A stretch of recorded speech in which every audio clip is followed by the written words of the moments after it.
Levítico capítulo 27, o último. Yahvé falou a Moisés e disse: Fala aos israelitas e dize-lhes: Se alguém quiser cumprir um voto a Yahvé relativo ao valor de uma pessoa, um homem entre 20 e 60 anos será avaliado em 50 ciclos de prata, ciclo do santuário. Se for uma mulher, a avaliação será de 30 ciclos. Entre 5 e 20 anos, o homem será avaliado em 20 ciclos e a mulher em 10 ciclos. Entre 1 mês e 5 anos, o homem será avaliado em 5 ciclos de prata e a mulher em 3 ciclos de prata. De 60 anos para cima, o homem será avaliado em 15 ciclos e a mulher em 10 ciclos. Se aquele que fez o voto não tiver condições para atender a esta avaliação, então apresentará a pessoa ao sacerdote.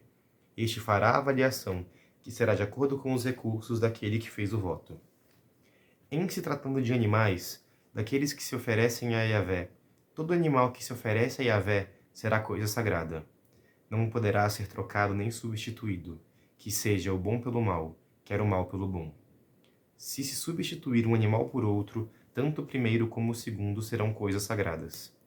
Em se tratando de animal impuro, que não se pode oferecer a Yahvé, qualquer que seja, será levado ao sacerdote. E este fará a avaliação do animal, declarando-o bom ou mau, e de acordo com a avaliação, tal será o seu preço. Porém, se desejar resgatá-lo, acrescentar-se-á a avaliação mais 1/5 do seu valor. Se alguém consagrar sua casa a Yahvé, o sacerdote fará a avaliação dela, se é de alto ou de baixo preço. Segundo a avaliação do sacerdote, tal será o seu preço. Contudo, se o homem que fez voto da casa desejar resgatá-la, acrescentará à avaliação 1/5 do seu preço e ela será dele. Se um homem consagrar a Yahvé um campo do seu patrimônio, a avaliação dele será feita de acordo com o seu produto, na proporção de 50 ciclos de prata por meio almude de cevada.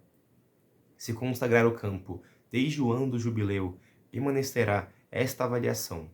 Porém, se o consagrar depois do jubileu, o sacerdote calculará o preço dele de acordo com os anos que ainda restam para chegar ao jubileu, e será feita uma dedução no preço da avaliação. Se desejar resgatar o campo, acrescentará à avaliação 1/5 do seu preço, e o campo será seu. Se não resgatar o campo, mas vendê-lo ao trem, cessará o direito de resgate.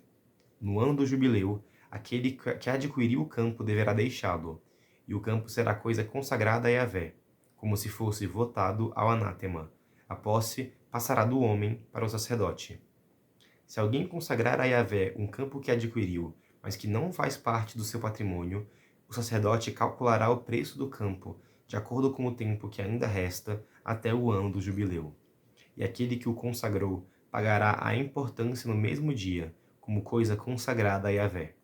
No ano do jubileu, o campo voltará ao que o vendeu, aquele que tem a posse da propriedade na terra. Toda a avaliação será feita em ciclos do santuário, sendo que 20 geras valem um ciclo. Ninguém poderá consagrar o primogênito de um animal, visto que ele já pertence a Yahvé. Quer seja de gado miúdo ou graúdo, já pertence a Yahvé. Mas se for de um animal impuro, poder-se-á resgatá-lo pelo preço da avaliação, acrescido de 1/5 do seu valor. Se não for resgatado, será vendido pelo preço da avaliação.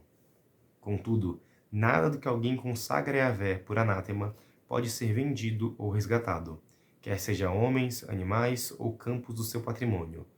Todo anátema é coisa santíssima que pertence a Yahvé.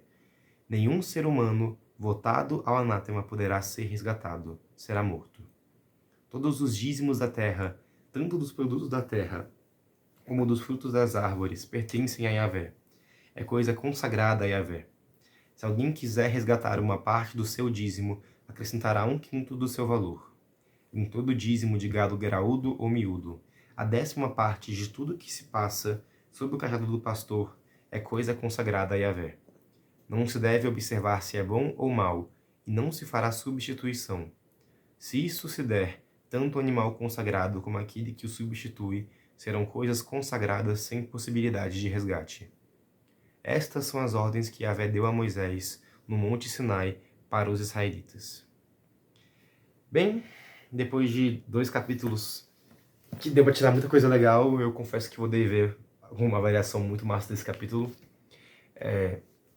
Pela avaliação da própria Bíblia de Jerusalém, fala que esse capítulo provavelmente foi um acréscimo pós-exílio. Afinal, ele trata de normas muito próprias do templo, que não existia na época ainda de Moisés.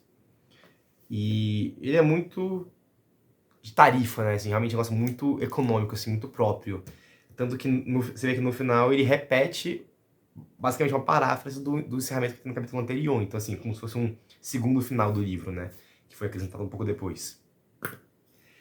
E o que eu tenho falado disso aqui é o seguinte só. Para essa galera aí que fala em inerrância absoluta da Bíblia, no sentido de que todas as palavras individualmente da Bíblia são dotadas de sentido propriamente verdadeiro a todo instante, explicar esse capítulo aqui deve ser um desafio interessante. Afinal, a Bíblia é a palavra de Deus, mas traz a verdade quando interpretada sob a orientação e a doutrina que a gente recebeu na revelação, né? Então, a gente tem isso tanto na palavra, quanto no magistério, quanto na tradição, na sagrada tradição. E aí, enfim, eu não tirei leite dessa pedra aqui não. Mas são coisas que, assim como toda a lei do Levítico, assim, a grande parte dela que não faz mais sentido pra gente na nova aliança, são coisas, regras muito picuinhas, né, que realmente não tem mais sentido se aplicar isso pra gente.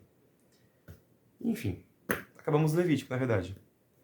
Foi um livro, assim, muito interessante, mas um desafio grande. É só ver o tempo que demorou entre o primeiro vídeo do Levítico até agora, né? Por muitos motivos.